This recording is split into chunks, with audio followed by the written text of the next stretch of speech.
The serpent beneath the throne, the gates of Uruk stood tall, but within their mighty walls, something had begun to decay. Not in stone or timber, but in soul and spirit. Whispers. In the court it began with a whisper, as all dark things do. Scribes spoke of odd movements near the temple archives. Priests murmured of stolen offerings. Boo! And even the palace guards confessed that shadows shifted where no flame flickered. King Elnar had grown more withdrawn since the return of the explorer Ipter with his dire warnings from the southern sands. The king now spent his hours sealed in the Tower of Inanna, poring over ancient tablets that spoke of omens and celestial alignments. He rarely slept. He barely spoke. Behind his silence, a serpent stirred. Royal advisor Luhamu had long waited for this. The king's weakening mind, the fear in the city, Bedda, and the slow crumbling of the trust between the ruler and the ruled. Luahamu's ambition had roots that stretched far beneath the palace. Good done to the undercrofts of the forbidden archives, where relics and scrolls of the antediluvian age were hidden. Among those relics was a tablet none dared read aloud, the Stone of Shadows, and yet Luhamu had read it. Every word, its promise, power that could not be destroyed, power that fed on the fear of men, power that could resurrect forgotten gods. The trial of the Falcon Priest, the first public sign of the unraveling, came with the trial of a high priest, keeper of the Falcon Shrine. He was accused of treason, though none could say what treason had been committed. No witness was named. Coup. No evidence provided. Yet a crowd was summoned, and before their eyes, Kuda was chained and beaten, his blood mixing with the dust in the sacred plaza. Traitors hide behind feathers, Luhamu sneered, lifting Nkura's torn robes to reveal the symbol of Horyor etched into the priest, Teskin, a symbol of a god not worshipped for centuries. The old gods conspire against us, he cried, and their agents wear the robes of holiness. Fear bloomed like fire. People turned from their priests. Shrines were looted. Offerings ceased. The sacred balance of Uruk, between the heavens and the soil, fractured. But in the palace, Luhamu smiled. Ilnar's vision on the seventh night of fasting. King Ilnar emerged from the Tower of Inanna, eyes bloodshot, hair wild. He called forth the elders, the generals, and the remaining priests. The stars are wrong, he declared. Uruk stands at a gate. One side leads to fire, the other two forgetting. We must choose. No one understood, but they nodded. What they didn't know, and what Elnar could not explain, was that in his final vision, Kisa, Uruk swallowed, not by enemies, but by its own people, corrupted by shadows crawling through their hearts, could. A child with silver eyes had appeared in his dream and whispered, "The serpent is not in the jungle. Could. It is inside the throne." Ka. The disappearance of the general, Genera Aramu, the last loyal blade at Elnar's side, vanished days later. Luhamu claimed the general had fled to the Zagros Mountains to join rebels. Yet no rebel band claimed him. Could. His armor was found outside the city wall. Broken and bloodless, rumors swirled. Some said Aramu was turned to stone. Others whispered he now walked at night, pale and silent, neither dead nor alive. But Elnar knew. The serpent had taken another. He began preparing for war, but not with the darkness within. Could. The curse unleashed at the end of that year's harvest, Luhamu summoned a festival, grander than ever before. square of the moon was filled with music, fire, and banners of crimson. Then, at the height of the night, he revealed a golden idol, the face of a jackal with ruby eyes. "This," he declared, "is the guardian of the new dawn. Let all who doubt perish. Let all who kneel thrive." When the priests protested, they were seized. When the king ordered the idol destroyed, he found his command ignored. The guards had changed. Their eyes were glazed. Their tongues spoke only in chants. Uruk had fallen, not with a scream, but with a song none remembered learning. A song that came from beneath the earth. Gak, the flame flicker's Elnar heart shattered, fled with his daughter Maratu and a handful of true believers. They descended into the old water tunnels, into the veins of Uruk that predated the palace and the temples. He carried with him a torch lit from the eternal flame of the goddess. "I may die," he told Maratu, "but this flame must not." Whispers beneath the throne. The torchlight flickered violently in the dark corridors beneath the temple of Kun. A faint draft of wind whispered like the breath of the gods, carrying with it the scent of something ancient, dust, blood, and betrayal. The labyrinth of the ancients, a network of underground tunnels forbidden to all but the priests, now echoed with the footsteps of a man who should not have been there.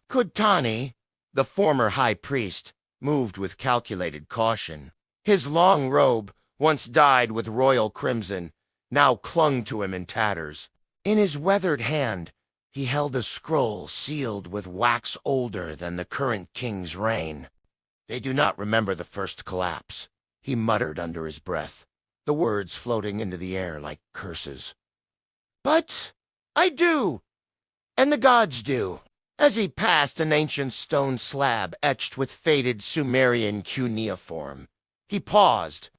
The carving told of the great deluge and the first city to fall from divine favor, a prophecy that spoke of Uruk as second fall, this time not by flood, but by fire. He lit a ceremonial brazier tucked into the wall.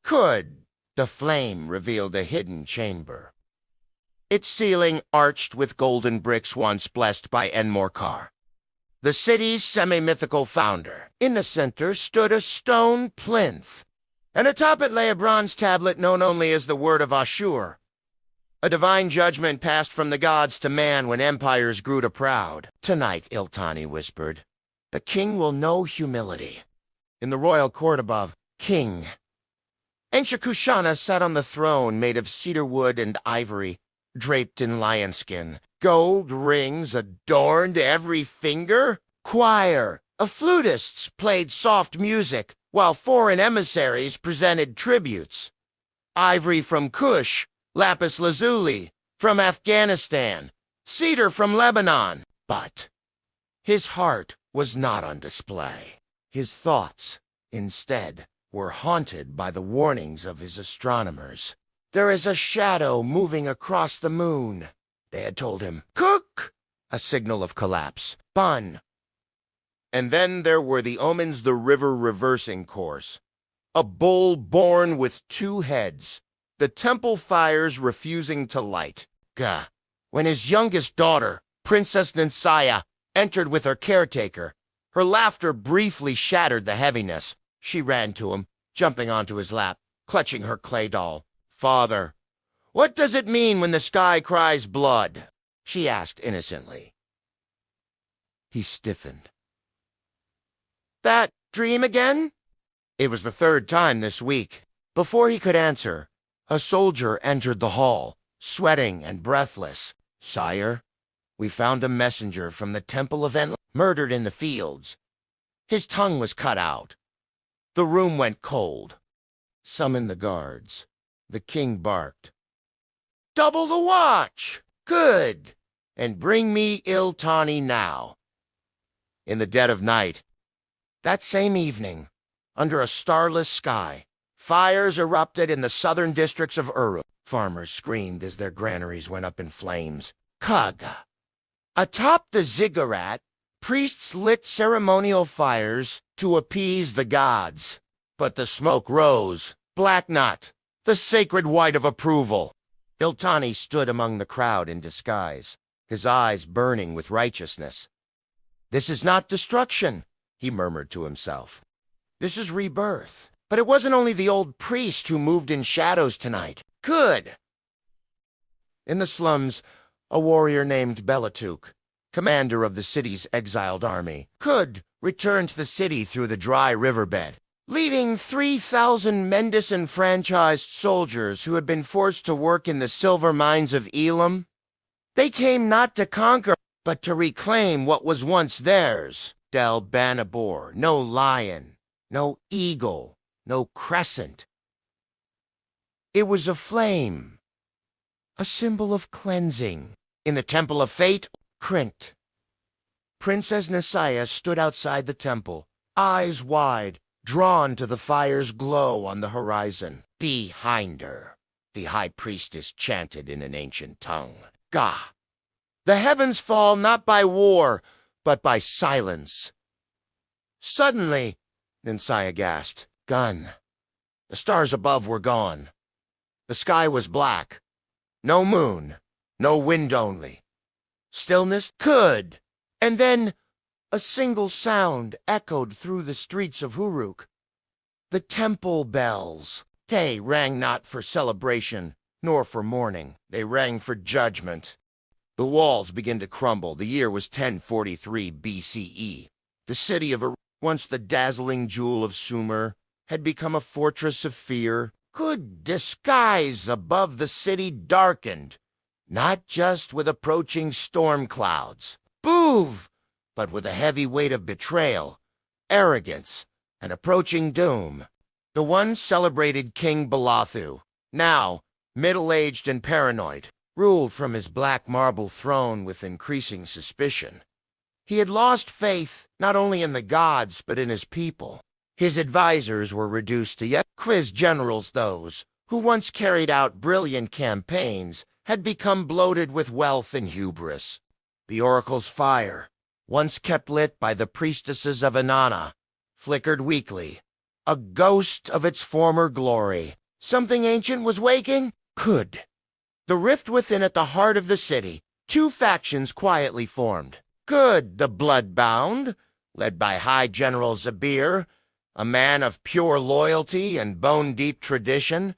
Good, who believed that Uruk must return to the old ways or perish. Could, the Sons of the Sun, a younger, more radical group led by Prince Esh, the king's only son, who saw the future of Uruk as one of trade, openness, and reform. The tension was hidden behind diplomatic smiles, but it was there in every dinner, every council meeting, every ritual at the ziggurat steps.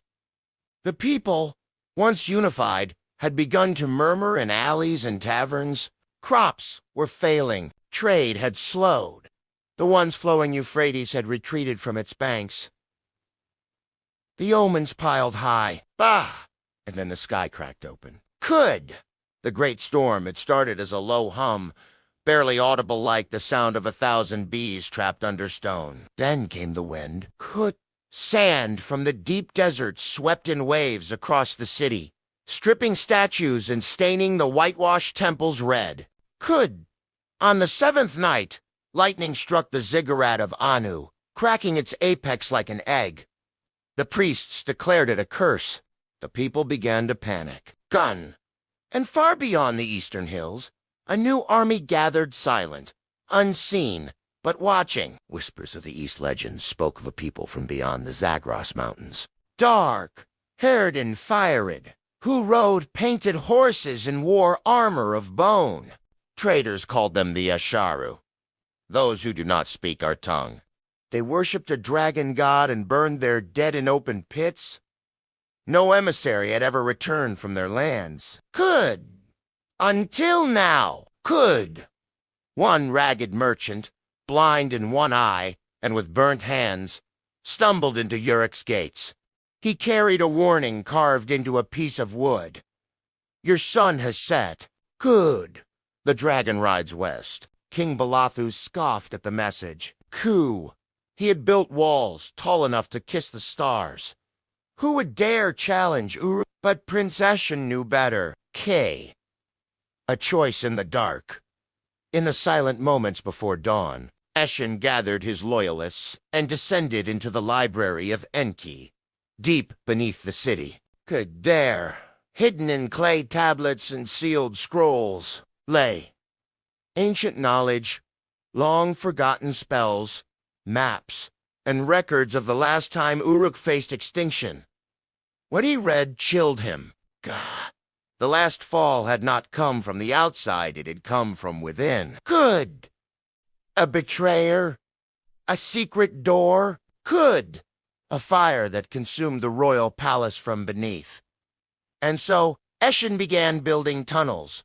Could not for escape, but for preservation. Could the soul of Uruk's knowledge, its stories, its gods he would bury and hide beneath the coming fire. For he believed the city could be reborn one day. But someone watched him. Then he was not alone in the dark. Goo, the betrayer's shadow. The tunnels beneath Uruk were as old as the city itself. Some whispered, then even the gods of Sumer carved before language, before kings, before even memory.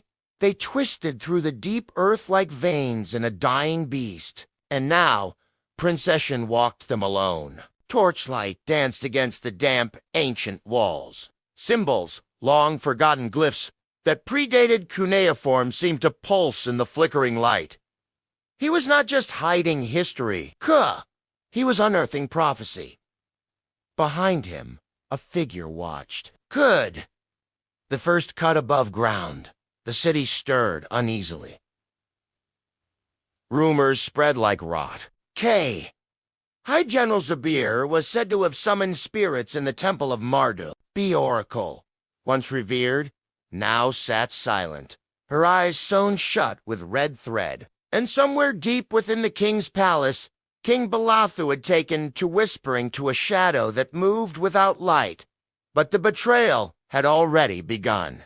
That night, under a moon veiled in smoke, the sacred obsidian gate was open not from the outside, but from within. It was High Priest Damu, once a friend to Eshin's mother, who broke the seal, driven by fear and promises of power. He allowed 3 strangers, polite and silent, into the heart of Uruk.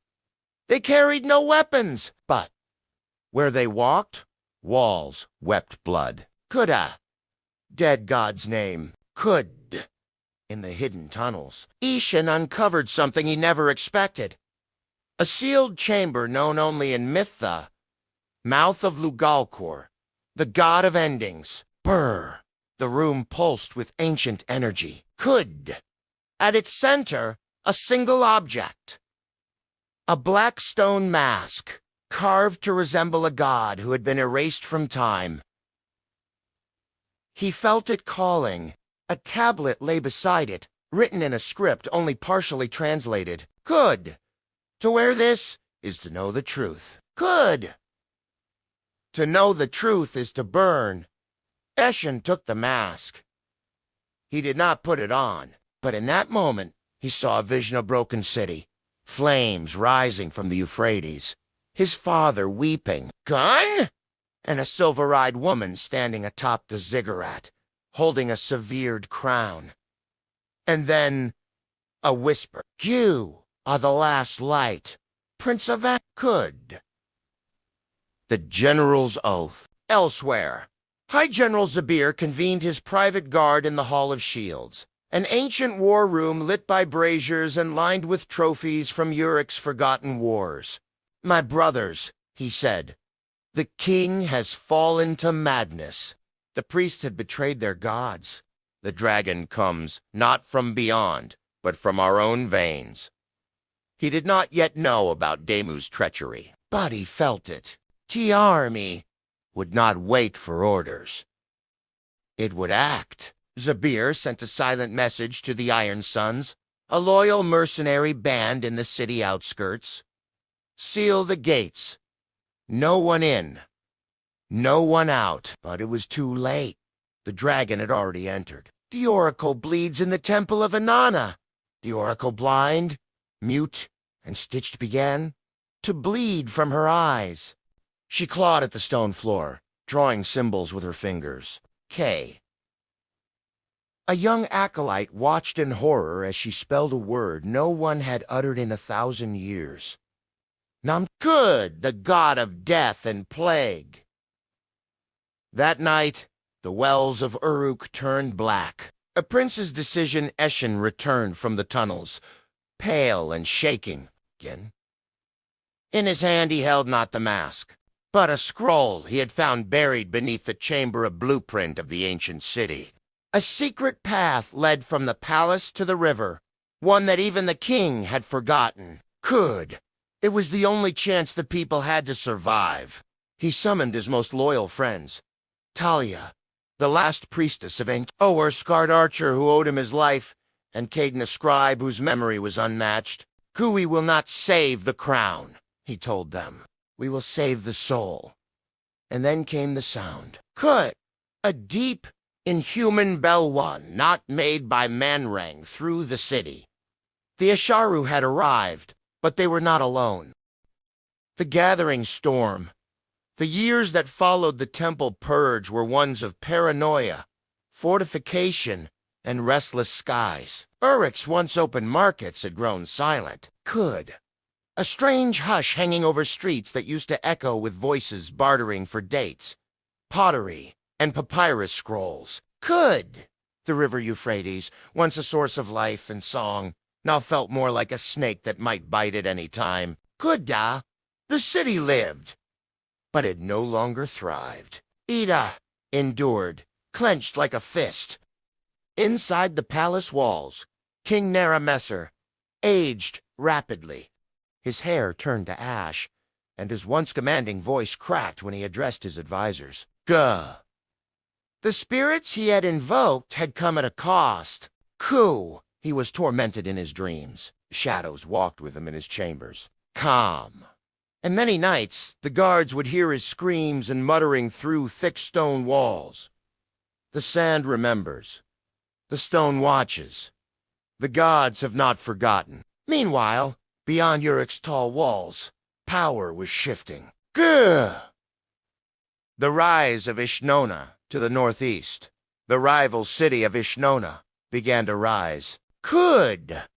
Once a lesser vassal state, Ishnuna had been gathering strength under a cunning warlord named Balku, united scattered clans, and harnessed a fierce new class of chariot. Word spread that they now had bronze weapons superior even to those of Uruk.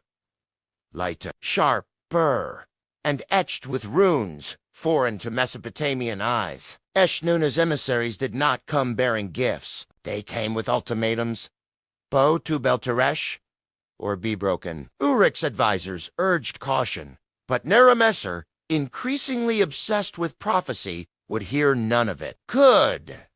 The gods chose Uruk. The stars will not allow us to fall, he declared. Standing beneath constellations he believed were writing his victory in the sky. But the heavens, like kings, do not speak plainly. Betrayal within. Among Naramesser's trusted circle was Cinna, the high priestess of Inanna, who had survived the temple purge only because she had chosen silence over resistance. Cinna had not forgotten the massacre of her sisters. She wore her silence like a veil. Waiting, keen secret, she made contact with emissaries from Ishn. The deal was simple. She would smuggle maps of Uruk's defenses in exchange for immunity when the city fell. But she asked for one more thing. When Uruk burns, I want to see Naramesser crawl. Betrayal, like rot, works slowly. But when it spreads to the roots, the tree will fall. The siege of Uruk, in the summer of the 3rd year of drought. It happened. Eshnuna's armies arrived in the dead of night. Unlike in old wars, they didn't march with trumpets and banners. They came like whispers, silent wheels across sand, camouflaged warriors, arrows dipped in pitch, scaling ropes with silent blades. Uruk awoke to fire. Screams tore through the city as granaries exploded, watchtowers collapsed, and soldiers were cut down in the alleys by shadows they never saw. Cinna opened the inner gates herself, watched by the moon's pale light. Good. Inside the palace, Naramesser tried to summon the gods once more. But this time, none answered. His rituals were hollow now, chanted not with conviction but desperation. The spirits had already taken their due. All that remained was the reckoning. He was dragged from the throne room in chains, sobbing and shouting curses into the smoke. Cinna stood above him on the palace steps, her robes untouched by ash. "You gave them nothing but fear," she said coldly. Feel what you made of this city? The fall by sunrise Uruk was lost. Its walls were breached. Its ziggurat blackened. Its scribes slaughtered. The royal seal was broken and trampled into the dust by foreign boots. What was once the crown of the world had become an echo. Its stories scattered. Its children enslaved or buried. Its gods silent. In the ruins, something stirred. Not all had been lost. A boy no older than 12, named Tammuz, fled through the smoldering canals with a single clay tablet tied to his back. The last chronicle of Uruk, he had memorized every word. Fire swallowed his home. He swore to carry the truth into the future. Whispers of the oracle the night fell heavy over Uruk. Torchlight flickered along the winding alleyways and temple steps. But a colder glow pulsed within the temple of Anat, beneath the great domed ceiling. Where once priests sang hymns to the goddess, silence had become a resident spirit. And in that silence, the oracle returned. She was no longer the radiant figure bathed in prophecy and grace. Her robes were dust-stained, her lips cracked, her eyes haunted by what they had seen. And yet, the council gathered. "Big, child of Inanna," said Lugalenzi, high priest and voice of the temple. "Tell us what you saw beneath the stars." The oracle knelt. Her voice was brittle, yet it carried like wind through chimes. "The lion devours the eagle. The river swallows the fields. And in the ashes a child holds fire." Whispers fluttered through the chamber like startled birds. It was a third prophecy in as many days. Crypt terrible, and tied to the boy Elier, the prince they once called the Gentle Flame. Lugalenzi narrowed his eyes. "And the gods? Do they speak of the Akkadian armies?" The oracle's silence was the answer. Then, finally, "They are not the greatest threat." In the desert, the flame awakens far from Uruk Elier, and Commander Tammuz trudged across the sun-punished dunes. Dewin had been relentless, scouring away weakness and hope alike. But the boy prince had not crumbled. "My father's city," Elier murmured, looking back at the shrinking horizon. "Do they still live?" Tammuz placed a firm hand on the boy's shoulder. "Uruk is not stone and mortar. It is breath and memory." "As long as we stand, it stands." They made their way toward the oasis of Namtar, an ancient resting place said to be protected by guardian spirits. But as the palm trees broke the heat's shimmer, they found more than water. They found a settlement, one abandoned, scorched by fire, with signs of battle. Tammuz unsheathed his dagger. Not Akkadians. This was internal. Elier walked among the remnants. A torn idol, scattered scrolls, a child's doll, charred. Even in sanctuary, they killed each other. The boy stared up at the fading sun. Then perhaps the gods have truly left us. Anuf. That night, around a meager fire, a stranger approached. A woman cloaked in furs, her face marked by the symbols of the forgotten Ishari tribe. "You bear the eyes of Uruk," she said, her voice like stone over stream. Tammuz stood to shield Eliur, who asks. The woman bowed her head. "I am Ninsira, daughter of the last fire-bearers. Your boy. He carries more than royal blood. Cool. He carries what we lost when we fled the cities. Fire of the first covenant." Eliur frowned. "What covenant?" Ninsira looked into the flames. Before the rise of kings and priests, we bound with the gods, not through temples, but through flame. The sacred fire of truth, of memory. Good. It burned within chosen hearts. You, young prince. You are one. The fire between them surged as if in agreement. Good. The flames cast long shadows on the rocks. Shadows that began to dance in forms of ancient warriors, rising and falling in a silent war. "Come," Ninsira said. "If you wish to reclaim or burst, you must awaken what sleeps inside you." The temple beneath the sands, guided by Ninsira, they traveled east into the Valley of Whispers. Kuh! Here the wind spoke with human voices, the remains of an older world buried beneath time and silence. Beneath the shifting dunes, they uncovered a stone staircase. Glyphs lined the path. It led them to a subterranean temple.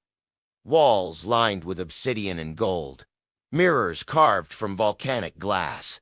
Eliur entered alone, as tradition demanded. He bore only a torch in his questions. Ganda. Inside the inner sanctum, he faced 3 doors. Above each, a symbol burned, a flame, a broken sword, an opened eye. He chose the 3rd, the open eye, and stepped into a chamber of reflection. Kudda, a voice not heard, but felt, pulsed through the air. To lead, you must first see. Visions consumed him. He saw the day his father struck down innocent rebels. Good! The night the nobles laughed while peasants starved. Ku! He saw his own hands trembling, refusing to act. Kun! And then he saw something else.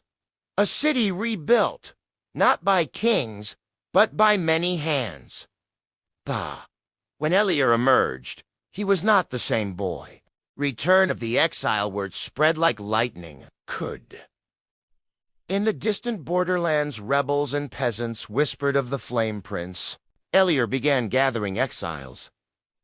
Builders, farmers, old warriors cast out by Uruk's elite. And within Uruk, unrest brewed. King Esarhaddon, the Conqueror, had installed a puppet governor. Kuda. The temples taxed the poor twice over. Even loyal citizens now wept behind closed doors. Then one night, fires lit across the outer provinces. Not of destruction, but of signal. Eliur's army marched. Not with golden banners, but with torches, with tools, with truth. What started as a boy's exile had become a people's return.